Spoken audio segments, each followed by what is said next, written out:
Hi, this is Joe Kwon, the connection counselor here. Have you ever wanted something so badly you could almost taste it, but the harder you tried to get it, the further it seemed to get away? Well, in today's episode of the Charisma Chronicles, we're going to talk about the principle behind why that happens, and more importantly, what you can do to attract what you want as opposed to repel it.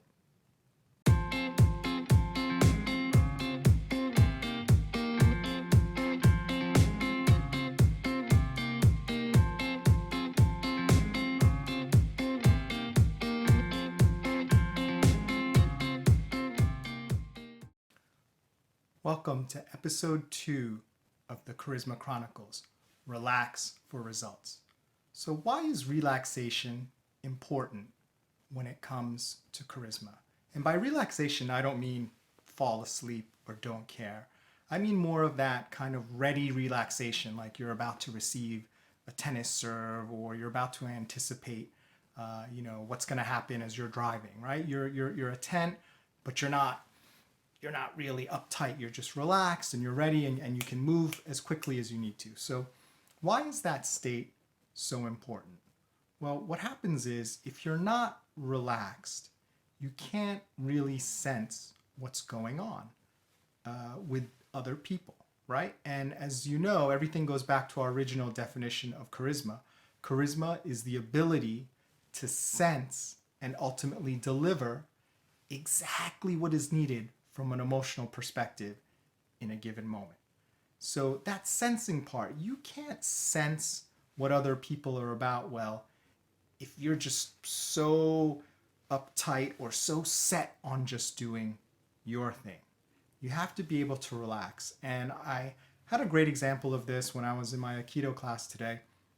And I just want to show you a short video that kind of illustrates this. So you're going to see two gentlemen, and imagine you're the one grabbing the other person's hand, right? So you're the grabber, and the other person starts to move, and what you want to do is you want to stay connected, right? Because when you're sensing something going on with someone, you have to keep that connection, right? If you disconnect, then you're just doing what you want, and you can't generate charisma because you're not sensing what's going on. But there's a problem here. This person's going to be moving, right? They're not just going to sit still and be exactly what you need them to be. They're going to be moving because they're a human being and they're going to do their own thing.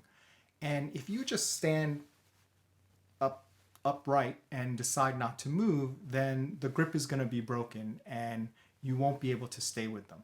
So what do you have to do? Well, let's take a look at this video real quickly together, and I think it'll demonstrate the principle. All right, so if you take a look, remember you're the person who's grabbing, and notice what this gentleman's body does, the guy who's grabbing, right? He has to basically contort his whole body to keep his grip and stay with the guy who's moving. So imagine if his body became stiff like a board, there's no way he'd be able to follow along. He really has to relax. So it's not just that he holds on, he has to relax, because no matter how hard he holds on, if he doesn't relax, he won't be able to follow that motion, and his grip will fail and you'll lose the connection.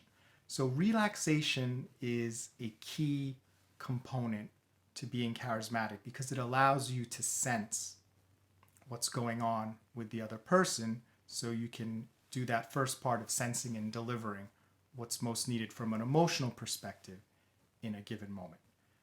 Another reason why relaxation is important, and I think we all kind of understand this just from living our lives, when you want something so badly, right? You send off this really desperate energy, whether it's a job you want, a deal, a friendship.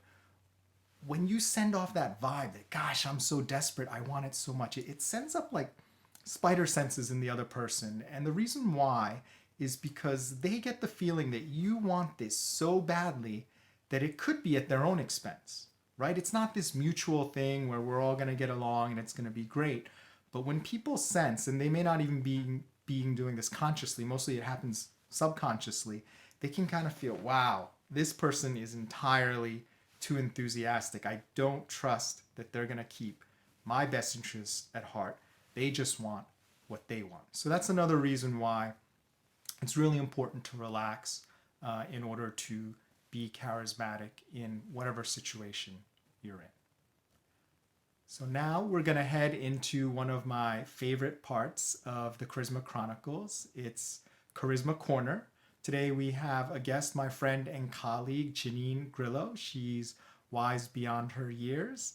And here we go with a little discussion on Charisma Corner with Janine Grillo.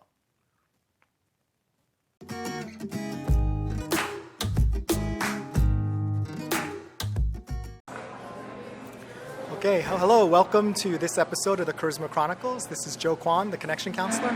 I'm here with my friend and colleague Janine Grillo at St. Thomas Aquinas College cafeteria. So if you hear a little bit of background noise, it's because we're here doing an event. So Janine, tell folks a little bit about yourself and what it is you do now. Sure. So I started with KPMG 3 years ago in the finance function. I do finance management for innovation budgets, which is really exciting. And now I'm officially moving into the innovation core team, so driving innovation on a larger scale at the firm. And I'm really, really excited to be there. That is awesome. Now, tell the audience a little bit about a time where you found being charismatic really made a difference for you or someone else that you saw being super duper charismatic. Sure. So I think I'm lucky that this new team that I'm moving on to, innovation at its core, they're exciting people. And I immediately, right off the bat, was like, you know what, I'm going to drive some charisma here. They're bringing it to the table. And together, I think we'll have a lot of really good networking conversations. So I kind of had to really adapt to an environment that is more social, that does thrive on ideas and people kind of bringing their own views to the table. So I think it really helps when I'm in these meetings and I'm meeting with these new people to kind of grasp what they're saying and to then interject my own views as well. And together we kind of see some sort of like ideas happening, creativity happening, and then kind of how we're going to actually implement these ideas to drive innovation. So I think being charismatic, kind of walking into a room with a smile on your face, being ready to be there, being prepared is such an asset, especially when you're moving into a new role that requires a little bit of excitement, a little bit of creativity and out-of-the-box thinking and really bringing your own attributes into play to drive innovation at an established firm. So what I love about what you're saying, let's peel it back a little bit, is you're a much more junior colleague of mine, yet I've noticed in meetings that I've had with you and activities we've done together that you don't let that dissuade you from your contributions and asking questions and being charismatic. What have you found with yourself and maybe people in your sort of peer set, how that plays out? Yeah, definitely. I think when I approach people, no matter what level they're at, and I think I did this even back when I was an intern, and it might have led to my success at the firm and getting a role, was I see people as people. At the end of the day, they've had similar experiences. I try to relate on that level. And I bring in my own ideas and experiences. And 9 out of 10, we have something in common, something to talk about. So I try to see networking as not only meeting colleagues, but making friends. Yeah, absolutely.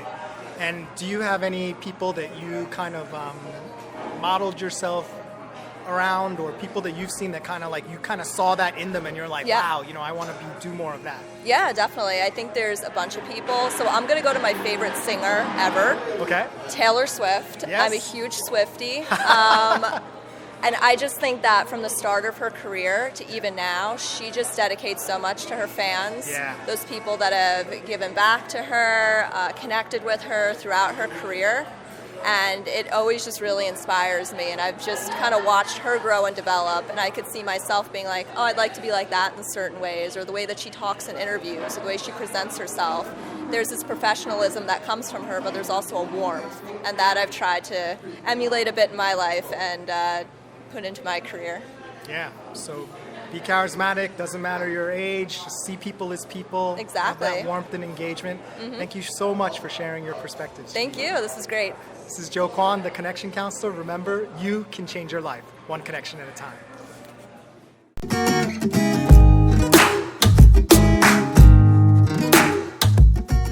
Thank you, Janine, so much for sharing your insights on Charisma Corner. One thing I love that you said during the segment was, quote, I see people as people. I'm going to say that again. You said, I see people as people. And I think that's an important, sort of obvious but important lesson in terms of helping you relax, right? Because what happens a lot, let's use work as an example. You see people as a level sometimes, as a position. Oh, that's the CEO, or that's my boss, or that's a big shot, right? And that prevents you from relaxing and just acting in a natural way, right? It prevents you from accessing all the good thinking and resources that you already have inside you, because you've sort of stiffened because you say, well, this is a very important person, so I have to act a certain way. And it actually prevents you from being more natural. So I'm not saying don't give respect where respect is due. Obviously, you're going to present yourself, slightly differently depending on the appropriate situation, but you still have to see people as people. And to be charismatic, you have to make that connection. And you can't make that connection if you see the other person as somewhere high above you or even low below you, and you being so totally different. So you have to see people as people. And you also said something about like 9 times out of 10, you're going to find similarities. And I think that's exactly right. 9 times out of 10, maybe even 10 times out of 10, if you spend enough time, if you look hard enough, there's going to be more similarities between you and that person than, things that are other. But it's really important for us to have the right mental state of being and framework to say, you know what? I don't care how rich, poor, attractive, unattractive, successful, unsuccessful this person is. I don't care, what town they're from, whether they look different than me. They're just a human being, just like me. And that allows you to connect when you see the person as a person. And that's the beginning of having a charismatic, great conversation. So thanks so much, Janine, for sharing your insights and a little bit of information about how you navigate the workplace and the world. So thank you for coming on the Charisma Corner. So we've been talking a lot about the importance of relaxing. We've been talking about reasons why when you don't relax, that'll be problematic for you to have charisma. We've also talked a little bit about why it's important to be relaxed so you can sense what's going on as well as connect with people. And you may be wondering, okay, that's all well and good as a concept, Joe, but how do I do it?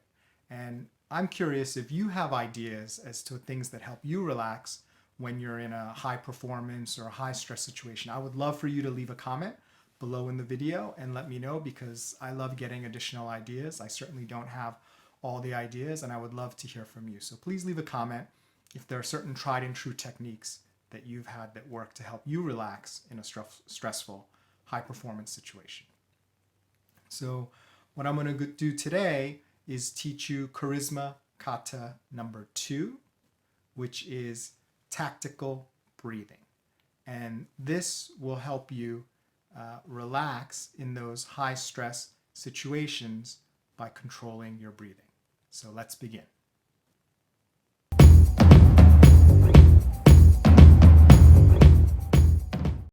Now, you may be wondering, what does tactical breathing have to do with me, Joe? Right? I'm not on the SWAT team. I'm not going to be breaching a hostage situation anytime soon. Why is tactical breathing going to help me in my charisma journey? Well, that's a great question.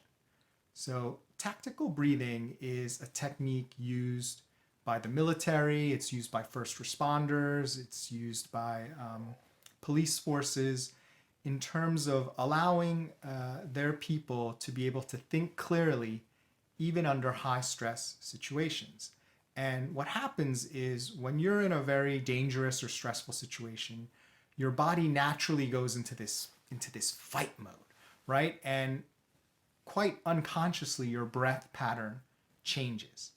And it changes in a way that's very good for survival, right? If, there's a Klingon or a monster or a zombie coming towards you and you need to just fight to survive and use every last ounce of energy. If you're a mom and you need to lift a car, off your child, this fight reflex is exactly what you need, because it gets a lot of blood pumping to the right places, and it gives you a certain sort of tunnel vision or focus in a good way that makes it not so that you won't get hurt, but it makes it more likely that you will survive and live on to fight another day.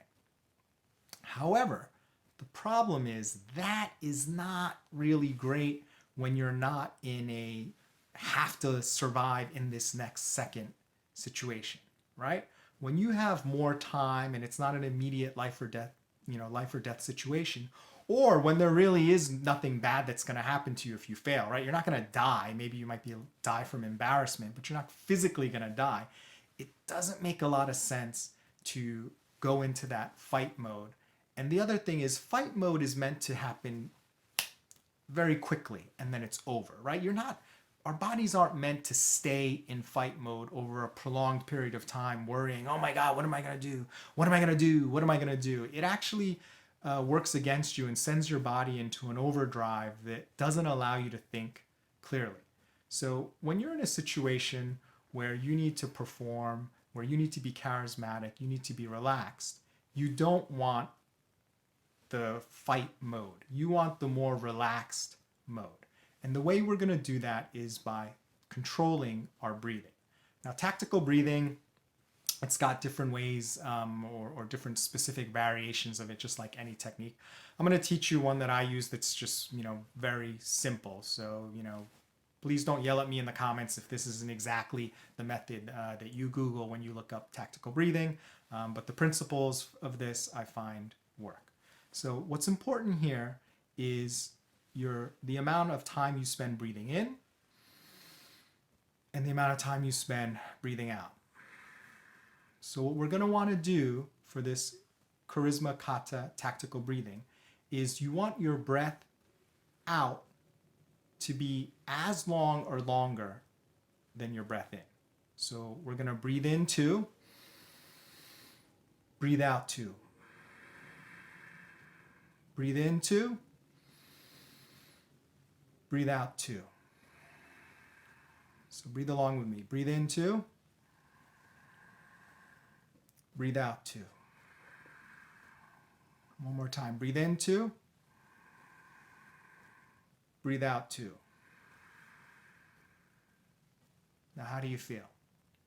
What you should feel is more relaxed, more at ease. Your mind should be more expansive in a way that you can make decisions, you can remember things better, and you're not so charged in that fight mode. And the breath out can actually be a little bit longer as well. I think the key is you want it to be at least as long. And to show you the opposite and what happens when you're perhaps not consciously doing this, when you're going into fight mode, what happens is your breath in is longer and your breath out is very short. So your body's trying to pull in as much oxygen as it can because it's ready to rumble. It's ready to go. So we're going to try the opposite, which is not tactical breathing, but which is more a simulation of what would happen during, your fight mode. So you can see how that feels differently in your body. So we're going to breathe in for 3 seconds and then have a very short out breath, 1. So we're going to do that a few times. So ready? Breathe in, out. Breathe in, out. Breathe in, out. So how do you feel? You probably feel a lot more alert, right? You feel kind of like powerful, right? And that's right. That's what your body is doing because it's getting more oxygen into your system and it's getting you ready to deal with the battle at hand. But it's also giving you tunnel vision. And it's really giving you a short-term burst of energy. It's not really meant for the long term. So what you want to do is when you're in a situation where you really need to relax, you're going to pull out charisma kata number 2, and you're going to breathe in 2, 1, 2, and you're going to breathe out at least 2, 1, 2. And you're going to keep doing that until you can feel that you're more settled, that you're more relaxed, and you'll find that you have much more access to your mental faculties. You're better able to make, reasoned decisions because you're not in that fight mode anymore. So there you have it. Charisma Kata number 2, tactical breathing.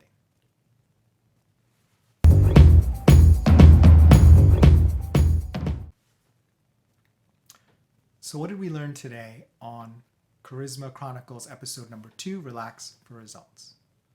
We learned why being able to relax is so important for you to be charismatic, for you to be able to sense what's going on, and also for you not to repel people because you just seem so desperate. We also learned how being relaxed can help you in terms of your ability to think and to understand what's going on, because you no longer have that tunnel vision, which might be useful in an imminent sort of life or death situation, but isn't really useful or necessary when you have more time and the stakes aren't actual physical death, right? And also, we had a great Charisma Corner with my colleague and friend Janine, where we learned about our perspective on how we view people and how that can help us connect, and that can also help us relax so we can be more charismatic. So lots of good stuff today, and I'm really excited to see you on our next episode. Thank you so much for viewing Charisma Chronicles number 2, Relax for Results. More episodes are on the way, but if you want to keep learning in the meantime, check out the resources in the description below. There are free articles, a link to my podcast, Why It Works, as well as ways to get in touch with me on social media. If you like Charisma Chronicles, don't forget to subscribe and hit the button so you'll be notified immediately when the next episode, Charisma Chronicles episode number 3, comes out.